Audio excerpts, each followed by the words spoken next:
नमस्कार नमस्कार नमस्कार बच्चों, आप सब लोग कैसे हैं। Myself professor Hitesh Bechara, TSPH digital guru से। और अगर आप नीट 2026 की तैयारी कर रहे हैं तो मैं आप लोगों के लिए लेकर के आया हूं 10 का दम।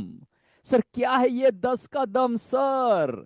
बच्चों, नीट एग्जाम में पिछले 15 वर्षों में जो क्वेश्चंस बार बार पूछे गए हैं, ट्रेंडिंग क्वेश्चंस जो पूछे गए हैं, जो ऐसे कॉन्सेप्ट जो आप अगर लास्ट के 30 दिनों में बराबर से रिवाइज करके उसकी प्रैक्टिस कर लेते हैं तो नीट 2026 फिजिक्स अभी भी आप मचा सकते हैं।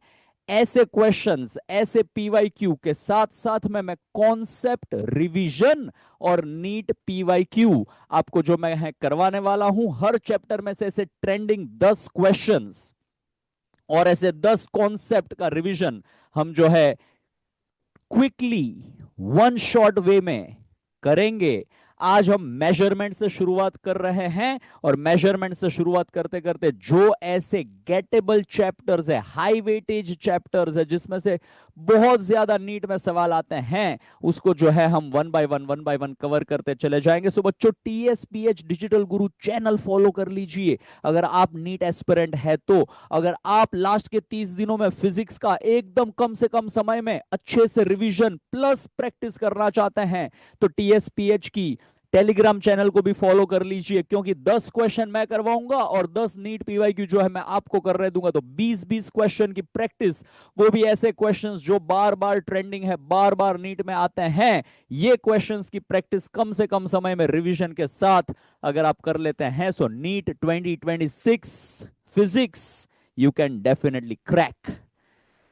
So बच्चों, before we enter into the discussion of the concept and the NEET PYQ, बच्चों पहले हम जानते हैं मेजरमेंट में कौन से सवाल पिछले 15 वर्षों में बार बार जो है पूछे गए हैं, उसका एक एनालिसिस आप लोगों के लिए मैं लेकर के आया हूं।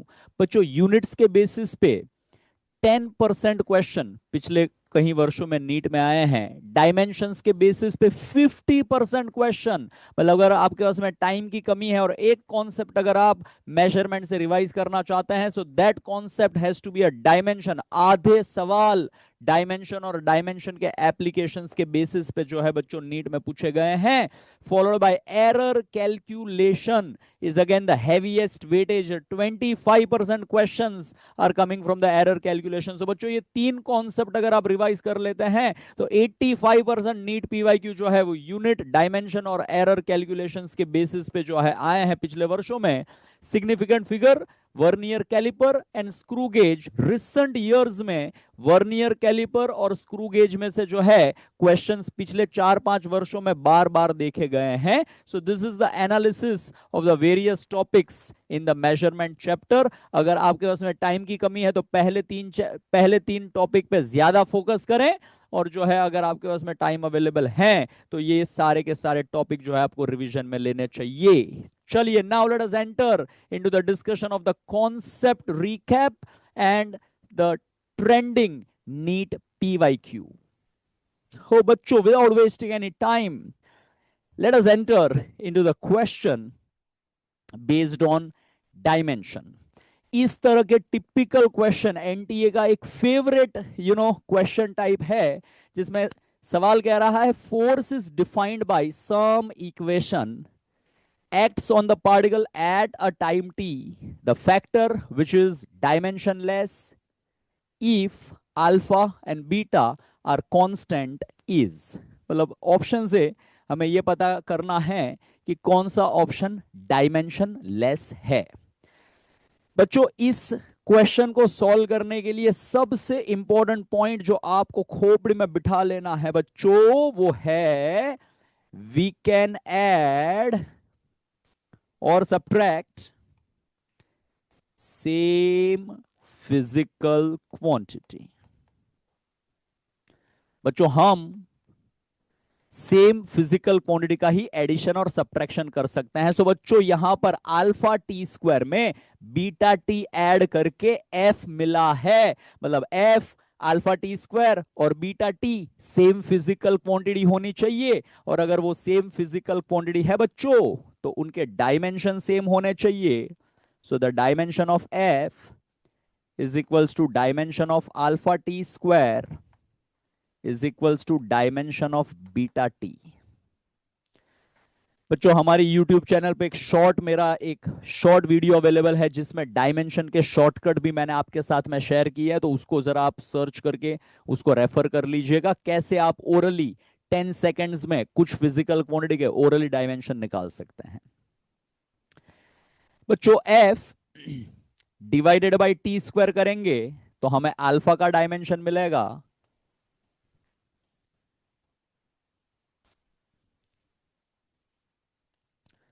F इज अ फोर्स जिसका डायमेंशन होता है m⁻⁴, l⁻⁴, t⁻²। अगर आपको याद नहीं आ रहा है तो यहां पे मैं आपको एक हिंट दे देता हूं। फोर्स का यूनिट केजी मीटर पर सेकंड स्क्वायर होता है।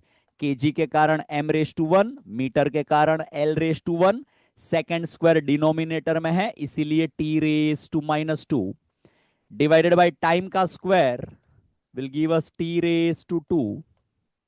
और अब ये सॉल्विंग करने पे हमें मिलेगा m⁻⁴, l⁻⁴, t⁻⁻⁴।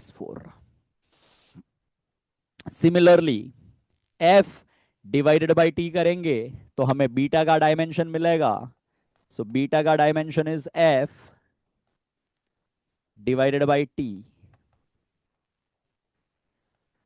So force का डायमेंशन बच्चों है m1, l1, t-2 divided by time का डायमेंशन है t1, बाकी सब 0।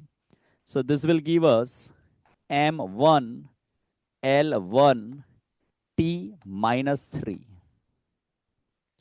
Now once we are having alpha and a beta के डायमेंशन, अब जो है हमें ऑप्शंस में वन बाय वन चेक कर लेना चाहिए कि कौन सा ऑप्शन हमें डायमेंशन लेस क्वांटिटी देगा। So I am checking the option 1 alpha T divided by beta. So alpha is here m1, l1, t-4 multiplied by time will give us a t1 divided by beta is a m1, l1, t-3।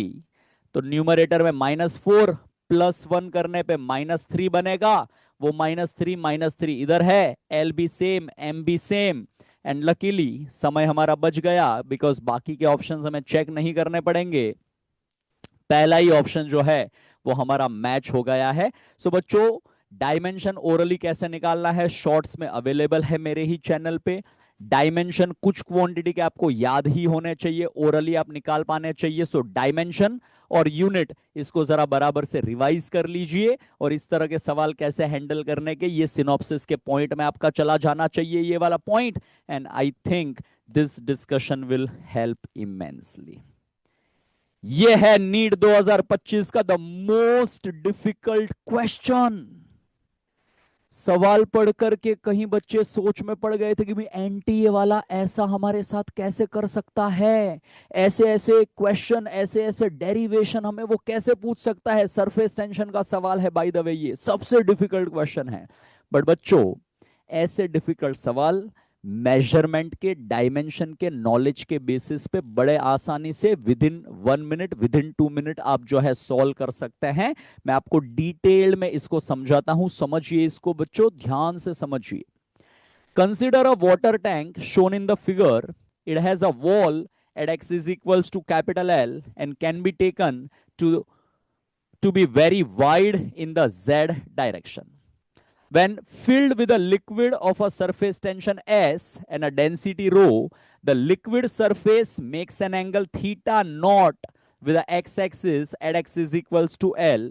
If y of x is the height of the surface, then the equation of y of x is, so basically ये है आपका liquid का level और ये है आपका x और ये है आपका y। ऑलराइट, और सरफेस टेंशन की वजह से आपका जो कर्वेचर सॉलिड के साथ कांटेक्ट बना रहा है, तो लिक्विड सरफेस ऊपर के तरफ जो है राइज कर रहा है, और वो राइज करने के कारण ये रेडियस ऑफ कर्वेचर आपकी बन रही है, आपका सरफेस लिक्विड का कर्व्ड बन रहा है।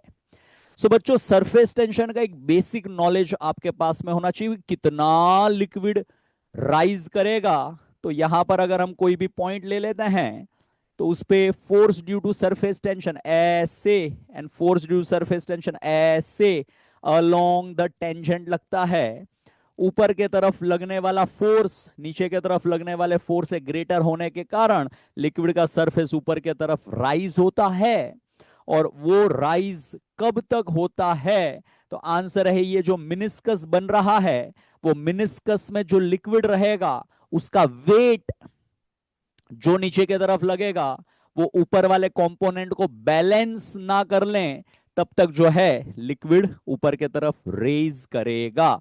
सो basically force due to surface tension का upward component, force due to surface tension का upward component must balance, I write a directly proportional, must balance the weight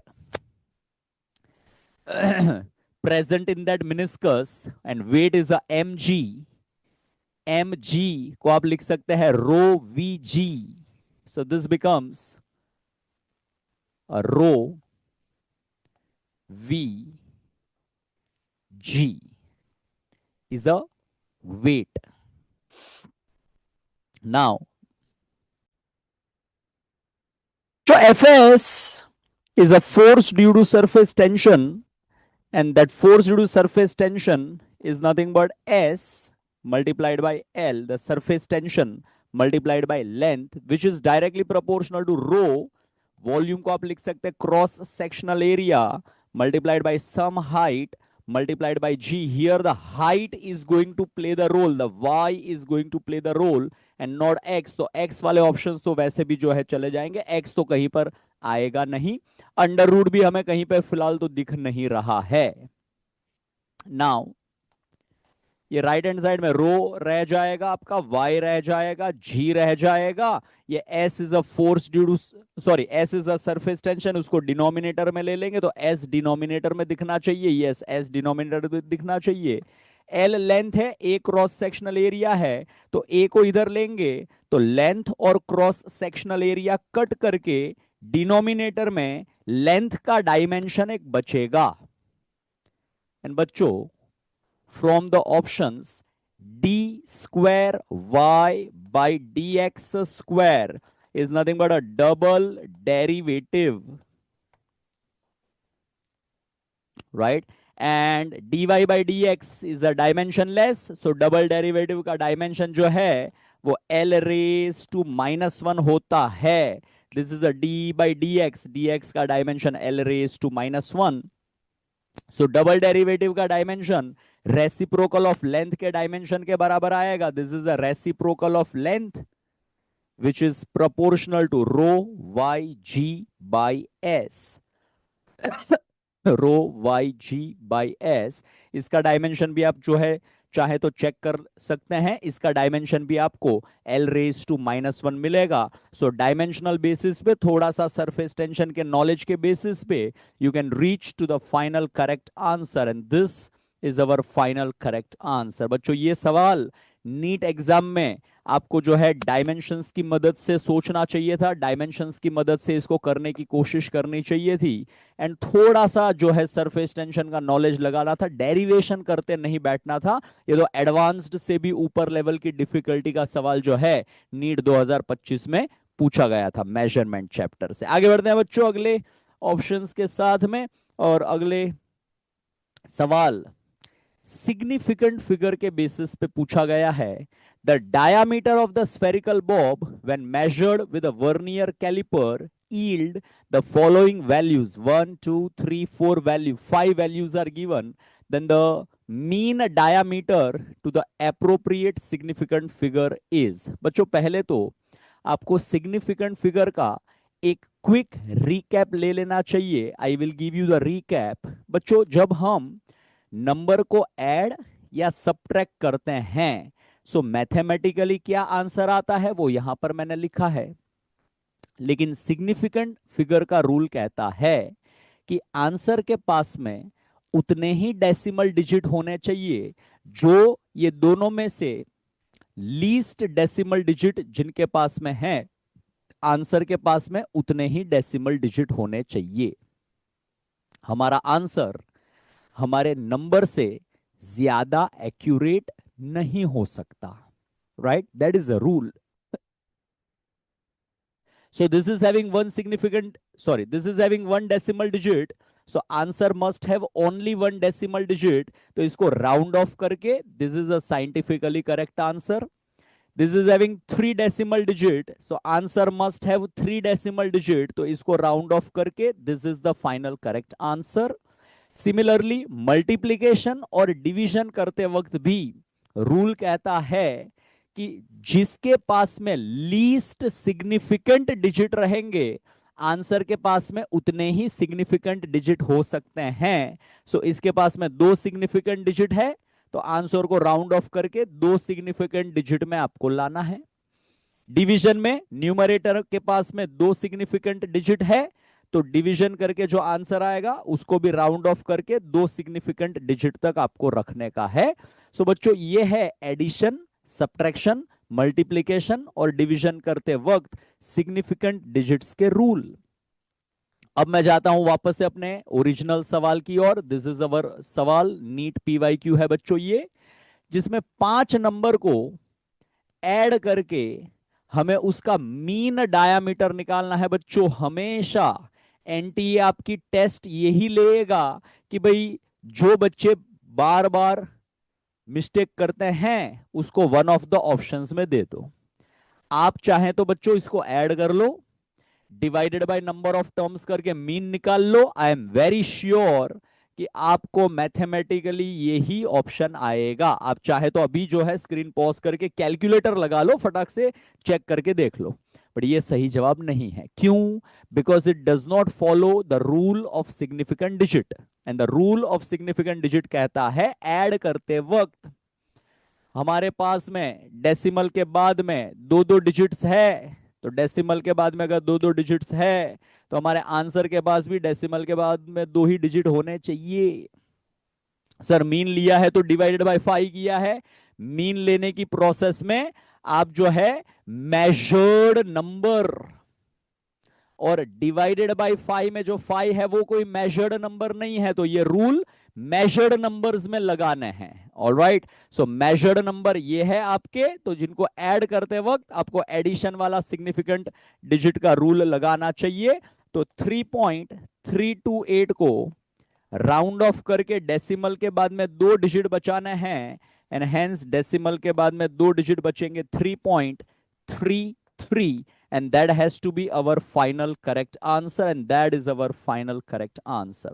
significant digits के बच्चों ये rule आप अपने सिनॉप्सिस में नोट कर लीजिए, बार बार जो है इसको आपको रिवाइज करते रहना चाहिए. आगे बढ़ेंगे अगले सवाल के साथ में. दिस इज द अगला सवाल. 45% क्वेश्चन बच्चों एरर कैलकुलेशंस के बेसिस पे पूछे गए हैं, और टाइम इंटरवल सवाल में दिए हैं, और हमें परसेंटेज एरर निकालने को बोला है. सो बच्चों पहले एक मैं आपको क्विक रिकैप दे देता हूं. अगर आपके पास में बहुत सारे मेजर्ड वैल्यू है तो सबको ऐड करके divided by number of terms करेंगे तो आपको ए मीन मिलेगा, जिसको मोस्ट प्रोबेबल वैल्यू कहा जाता है. फिर ए मीन में से हर एक मेजर्ड वैल्यू का आप सब्ट्रैक्शन करते जाइए तो आपको एब्सोल्यूट एरर मिलेंगे. Mod will give us the positive error always. और फिर ये एब्सोल्यूट एरर का बच्चों वापस से मीन निकाल लीजिए तो आपको मीन एब्सोल्यूट एरर मिलेगा. And the mean absolute error divided by most probable value will give us a relative error, और उसको मल्टीप्लाई बाय 100 करेंगे तो आपको परसेंटेज एरर मिलेगा. बच्चों चारों फॉर्मूलाज अच्छे से आप गो थ्रू कर जाइए. And now let us apply that formula to solve this question. सबसे पहले हम ए मीन निकालेंगे, which is nothing but 1.25. Plus 1.24 plus 1.27 plus 1.21 plus 1.28 the whole divided by 1 2 3 4 5 अब सबको पहले ऐड कर लो बच्चों। 8 और 1 9, 9 और 7 16, 20 25, 2 carry, 2 + 2 4, 6 8 10 12, 1 carry, 1 + 1 2 3 4 5 6 divided by 5 will give us 1.25 centimetre. अब बच्चों जो है आप error in the measurement of first value, second value, third value, fourth value and fifth value निकालेंगे। थोड़ा सा कैलकुलेशन लेंदी है and hence you need to be a bit fast. 1.25 minus 1.25, right, तो आंसर आएगा 0। 1.25 माइनस 1.24, तो answer आएगा 0.01। 1.25 minus 1.27, the answer is 0.02. Then the answer is 0.04, and then the answer is 0.03. और फिर आप मीन एब्सोल्यूट एरर निकालेंगे बच्चों, जिसमें ऊपर जितनी भी एरर्स आपने कैलकुलेट करी है सबको ऐड करना है और divided by number of terms करने हैं। सो इसका एडिशन करेंगे तो 3 + 4 7 + 2 9 + 1 10, तो 0.10 डिवाइडेड बाय 5 करेंगे तो आंसर आएगा 0.02।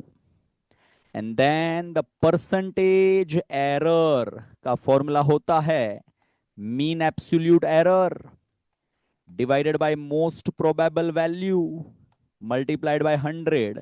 So this is nothing but 0.02 divided by 1.25 multiplied by 100. So दो डेसिमल शिफ्ट करेंगे तो 2 divided by 125 multiplied by 100. 25 4s are 100, 25 5s are 125, 4 multiplied by 2 8, 8 divided by 5 will give us a 1.6, and that is our final correct answer। बच्चों ये 4 formula जो है बराबर से आप गो थ्रू करके इसको अच्छे से सिनॉप्सिस में नोट करके लिख लीजिए।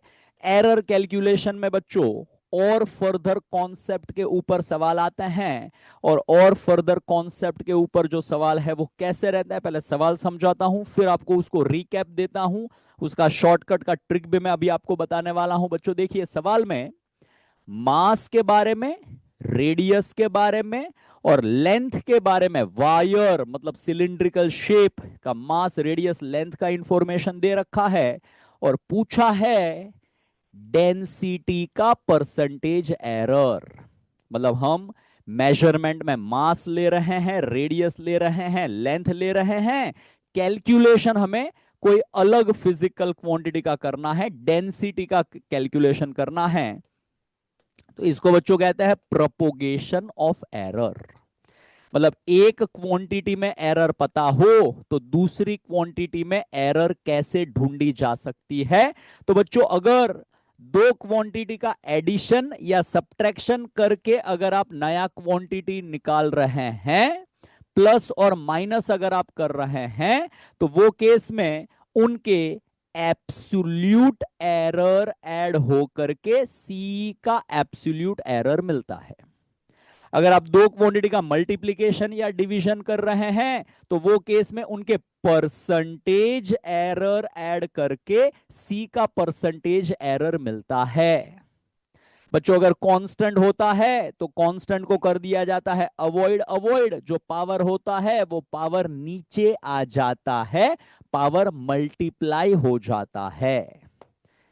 चार रूल अगर आपने बराबर से याद रख लिए, addition, subtraction, multiplication, division, constant, avoid, avoid and the power comes down, तो परसेंटेज एरर के कोई भी रिलेशनशिप्स जो है आप आसानी से बना पाएंगे। Let's give it a try.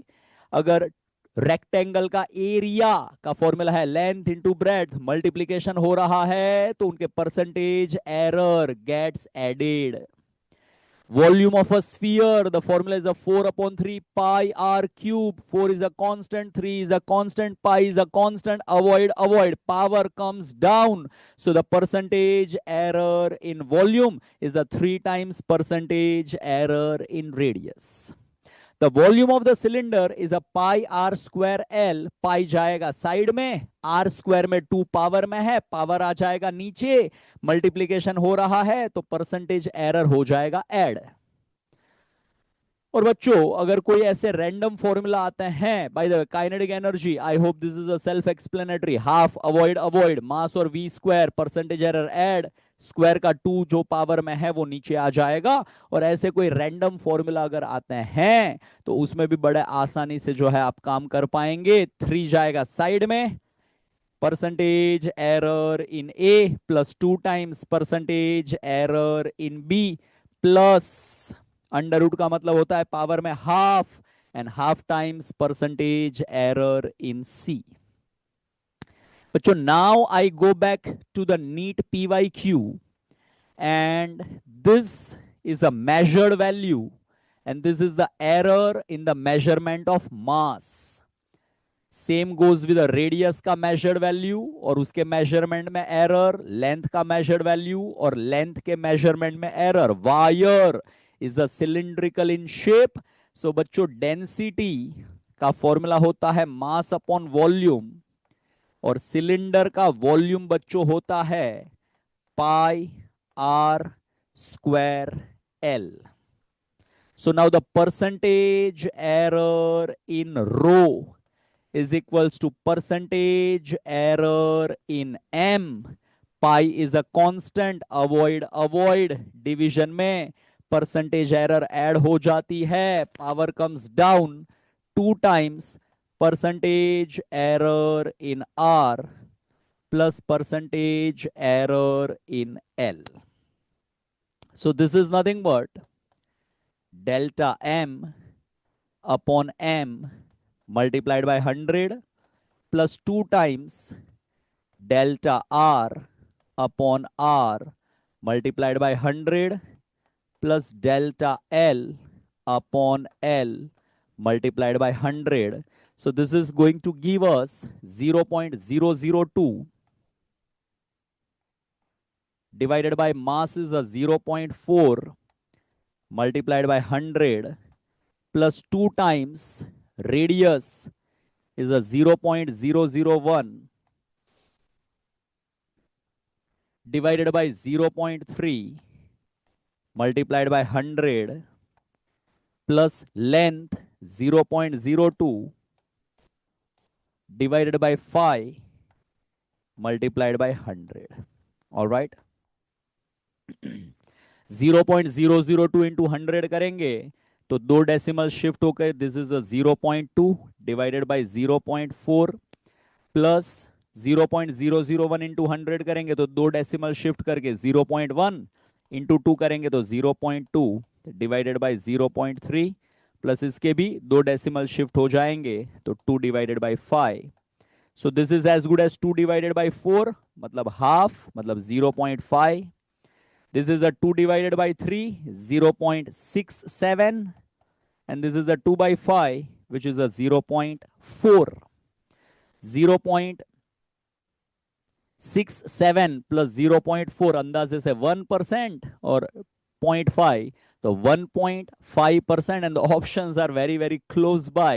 The options एकदम नजदीक नजदीक है तो एग्जैक्ट एडिशन कर लेते हैं. So 7 ये रहा, 6 और 4 10 और 5 15.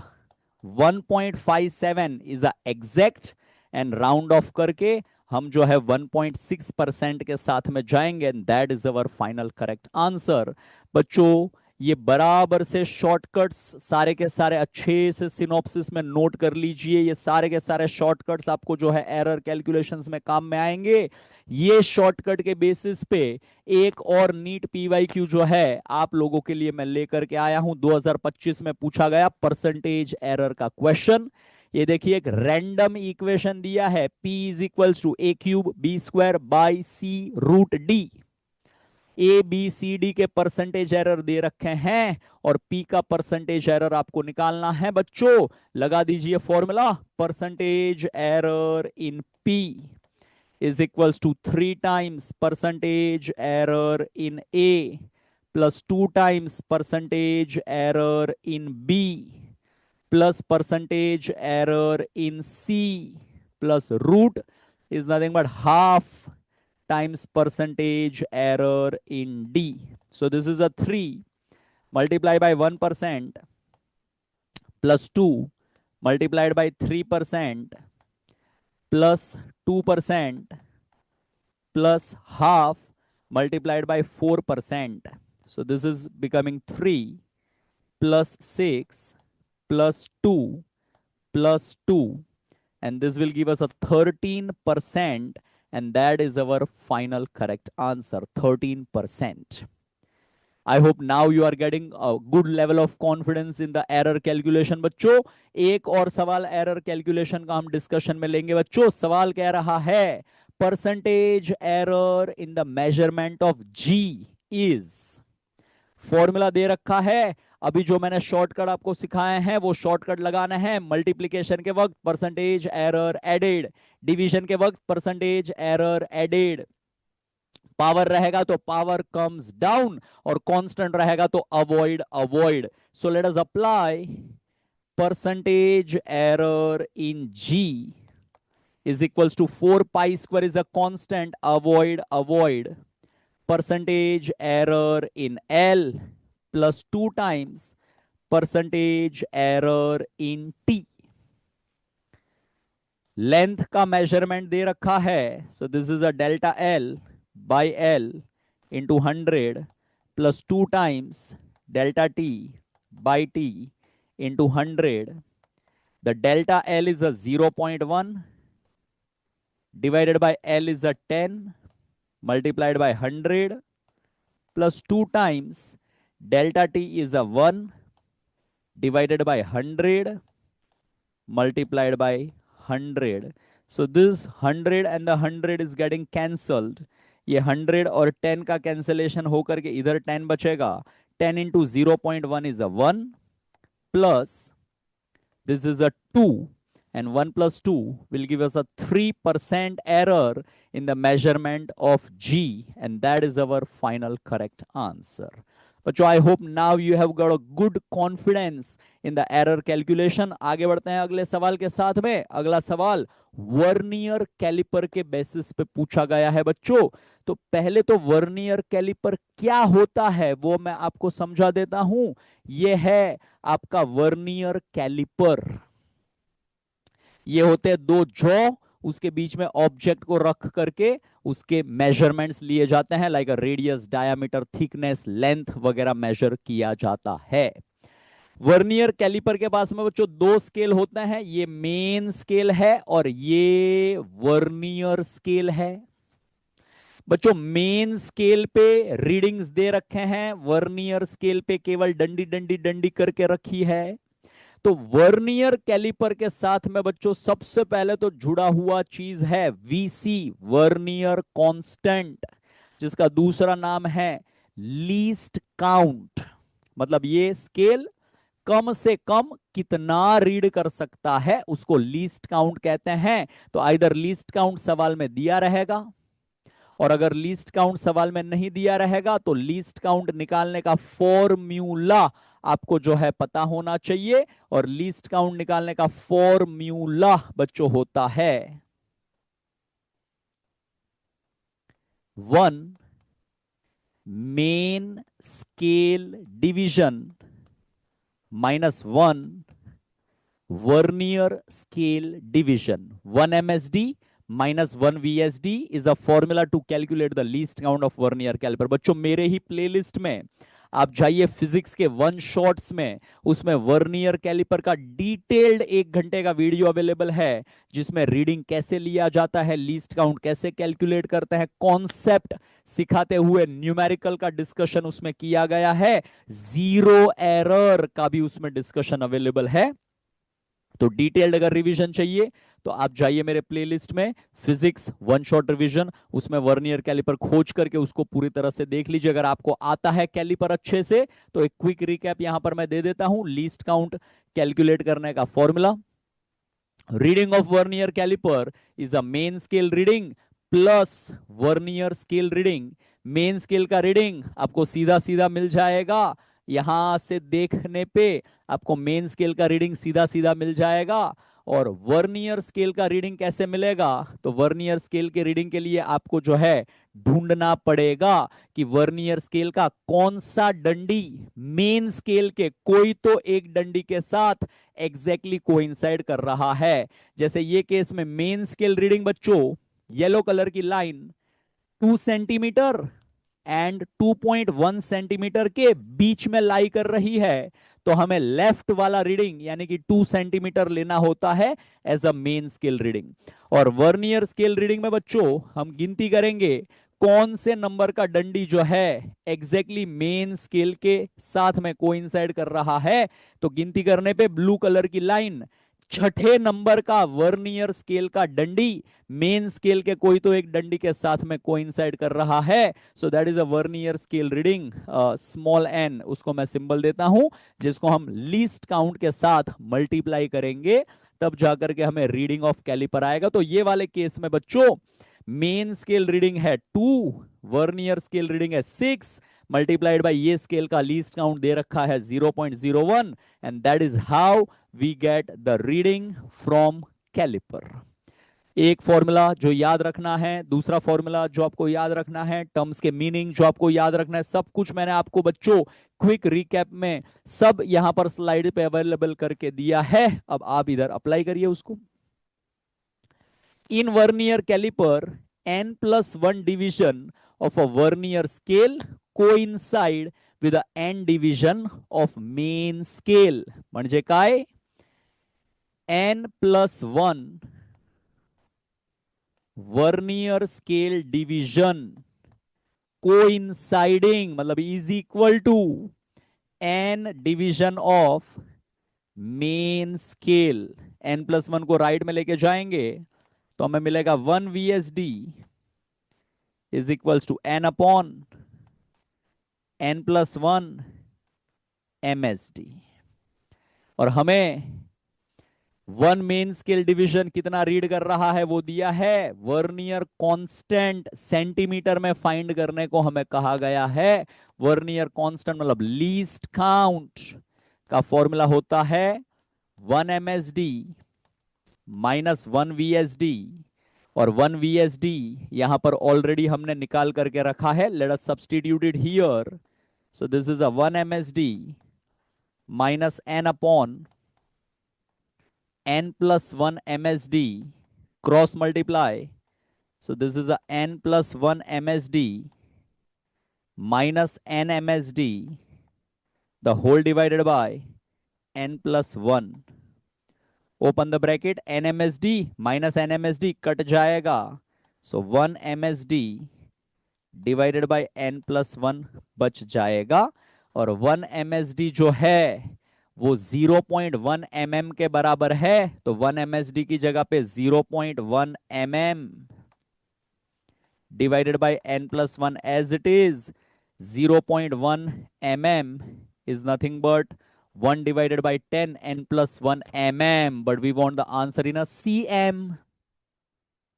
सो मिलीमीटर को सेंटीमीटर में कन्वर्ट करेंगे तो ये बनेगा 0.01 cm divided by n+1, and 0.01 is a 1 divided by 100, n+1 denominator में as it is रहेगा, 100 n+1 as it is, and that is our final correct answer. First option is our final correct answer. बच्चों अब एक और सवाल जो है हम देख लेते हैं वर्नियर कैलिपर का। एक और सवाल कहता है, consider the diameter of a spherical object being measured with the help of vernier caliper. Suppose 10 vernier scale division are equal to 9 main scale division. Okay, stop, रुक जाइए। 10 vernier scale division is equals to 9 main scale division. 10 को right में लेके जाएंगे तो 1 VSD is equals to 9/10 MSD. The least count in the main scale is a 0.1 centimetre. मतलब 1 MSD, 1 main scale division कितना read कर रहा है वो इंफॉर्मेशन हमें दिया है। सो इंस्ट्रूमेंट का लीस्ट काउंट निकालने का फॉर्मूला होता है 1 MSD minus 1 VSD। 1 MSD as it is minus 1 VSD की जगह पे I substitute 9/10 MSD cross multiply 10 MSD minus 9 MSD is a 1 MSD divided by 10। और 1 MSD रीड करता है 0.1 centimetre. So 0.1 divided by 10 will give me 0.01 centimeter। Zero of vernier scale is at x is equals to 0.1 centimeter when the jaws of vernier caliper are closed। बच्चों इसी को कहते हैं zero error. और zero error को reading में से subtract करना होता है। जीरो एरर जो है फाइनल रीडिंग लाने के लिए अपने को रीडिंग में से सबट्रैक्ट करना रहेगा। Zero error is always subtracted. और ये पॉजिटिव जीरो एरर है बाय द वे।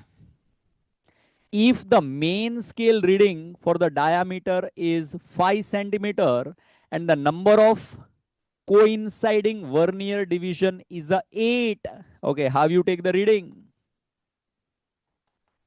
तो आंसर है main scale reading plus vernier scale reading multiplied by least count. So this gives us 5 plus 0.08, which is nothing but a 5.08 centimeter, and a 5.08 centimeter is not our final answer because zero error भी है। तो final reading कैसे मिलेगा? तो answer है final reading मिलेगा reading minus zero error करने पे।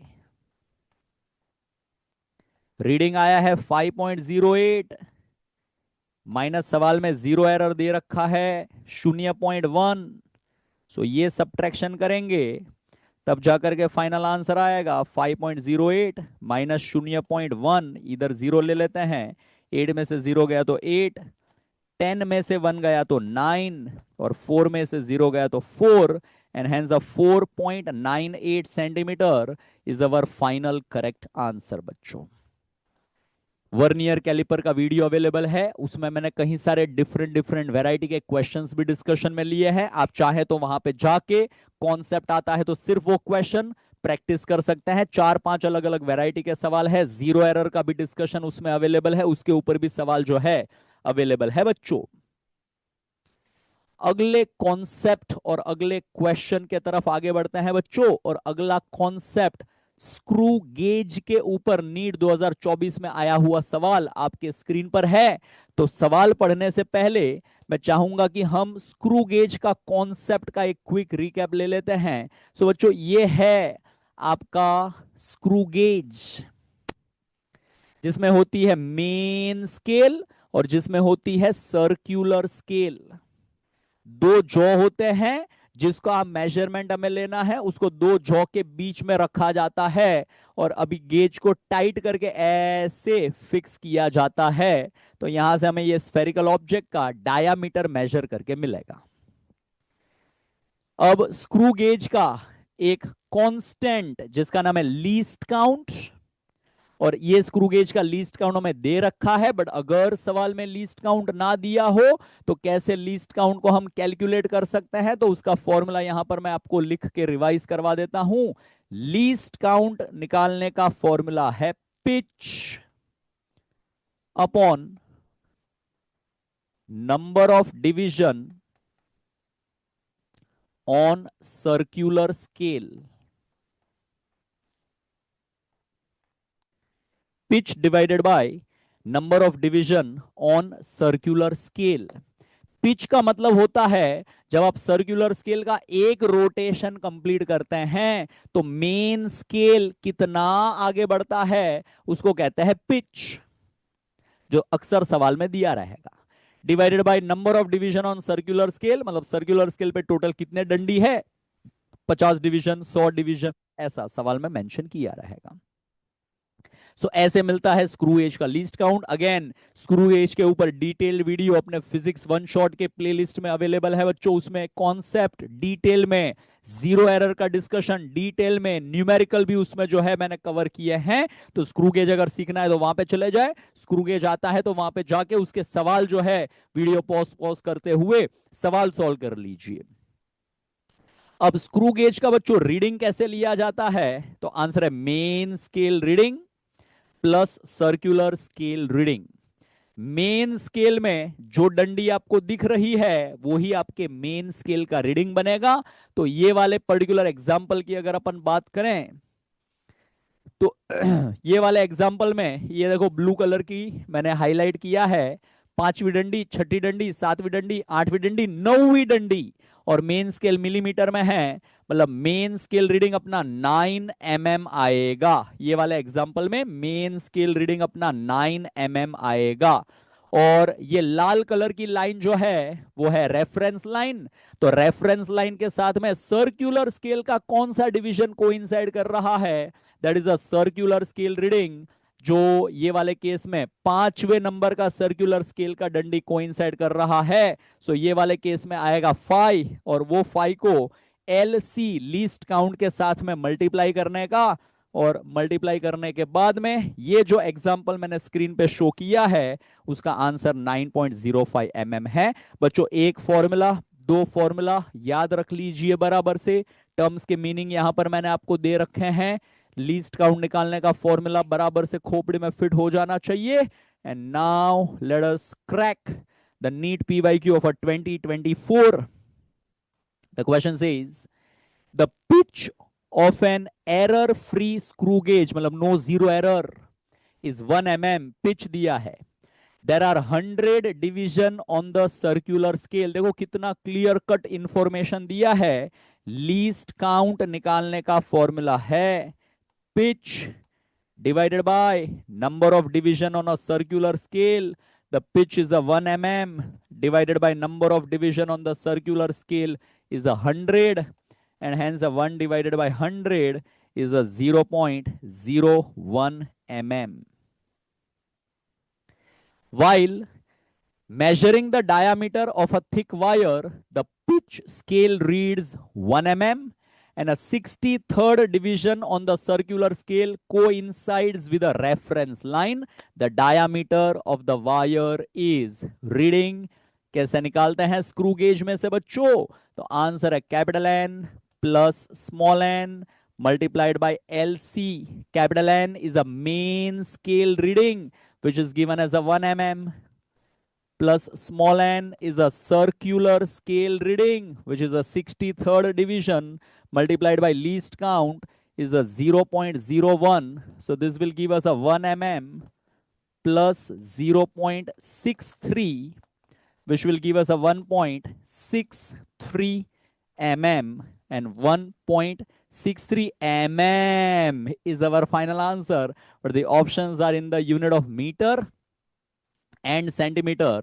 So let me convert this millimeter into a centimeter. So that becomes a 0.163 centimeter. This is a trap, and this is the final correct answer. बच्चों unit conversion पे खास ध्यान देना है आप लोगों को। नीट में अक्सर ये जो है एनटीए स्टूडेंट्स का प्रेजेंस ऑफ माइंड चेक करता है unit conversion. Everything is available in the millimetre and suddenly the answer is in the centimetre. So be very very careful with these kind of things by NTA. And I think बच्चों that's it from this discussion.